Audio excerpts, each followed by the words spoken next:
On December 25th, barely a month after the disengagement along the line of actual control, China dropped another bombshell. It announced the construction of the Yarlung Tsangpo Dam in the Meidog County, Tibet. This $137 billion project, which will generate 40,000 megawatts of electricity annually, will be the largest hydroelectric project in the world and aims to harness the power of the Brahmaputra, or Yarlung Tsangpo, as it is called in Tibet, in the area of the Great Bend, where the river makes a U-turn before entering India. To put it in perspective, it is 3 times larger than the present largest dam in the world, the Three Gorges Dam the Chinese had built across the Yangtze River. This project dwarfs even that and holds greater dangers. The dam is cause for concern. The Brahmaputra is one of the world's largest rivers, originating in Tibet, entering India in Arunachal Pradesh, where it is called Siang, and then flows into Bangladesh, called Jamuna there, where it merges with the Ganges and eventually completes its 2,900-kilometer-long journey in the Bay of Bengal. Over 60 million people are dependent, directly or indirectly, on this mighty river, especially in the lower riparian states of India and Bangladesh. The construction of a large dam in one of the most seismically volatile areas of the world could impact the Earth's plate across the entire Tibetan plateau and as far as the Indo-Gangetic plains. As it is, earthquakes have been striking Tibet with increasing frequency.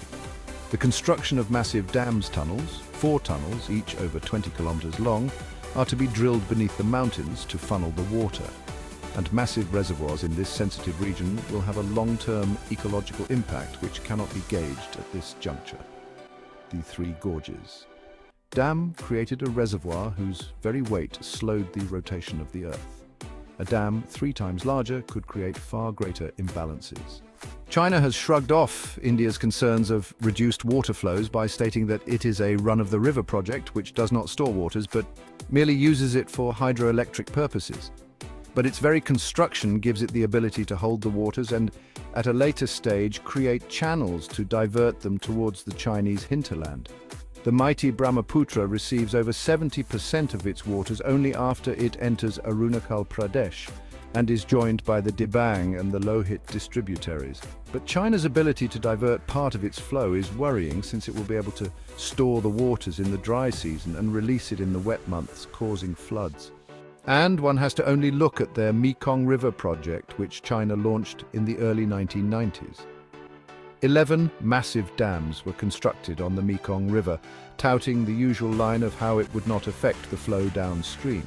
Eventually, much of the water was harnessed and diverted, affecting water levels, agricultural yields, reduction of forests and green cover, fishing and the daily livelihood of people in downstream Myanmar, Laos, Thailand, Cambodia and Vietnam. It not only reduced the overall water availability, the lack of rich sedimentation which the river carried with it reduced crop levels by over 18% in downstream areas.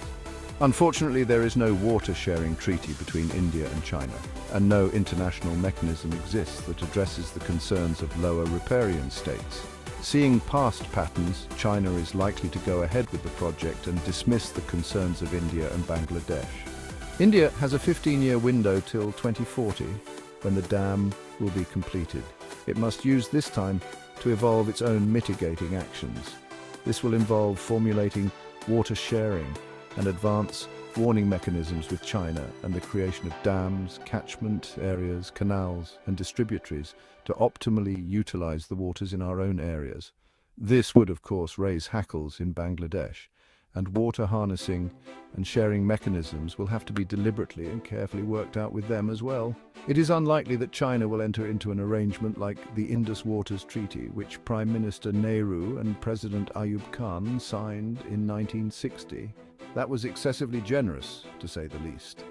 It gave the 3 large western rivers of Indus, Chenab and Jhelum to Pakistan, while India retained the waters of the Ravi, Beas and Sutlej. In effect, it meant that 70% of the water flowed into Pakistan. There have been calls to revoke the treaty since water and blood cannot flow together, but that is easier said than done. Even if the treaty is scrapped, it does not mean that the water would be shut off like a tap. It would take 20 years to develop a network of dams, canals, distributaries and catchment areas to harness the waters and divert them eastwards into India. A better solution would be to optimally utilize the waters allotted to us. As it is, over 30% of the waters of the Ravi, Beas and Sutlej flow into Pakistan, and we get blamed each time there are floods there, since we have not developed the mechanism to harness the flow. If the wasted water, which is allowed to flow into Pakistan, is properly tapped and diverted, it will alleviate the situation in Punjab, Rajasthan and Gujarat considerably. With Bangladesh, water is an emotive issue, especially with the angry regime in power now.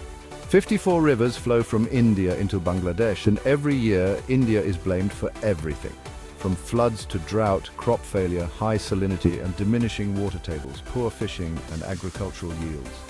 This is based on the misplaced perception that India is bottling the rivers.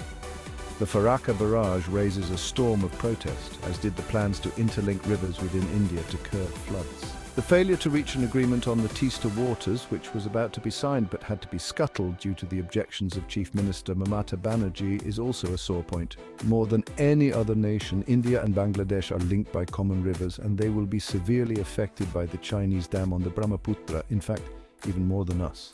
The subcontinent is one of the most water-stressed areas in the world, and as global warming takes its toll, it will become even more so. The last year was the hottest on record, a record that is being broken with each passing year.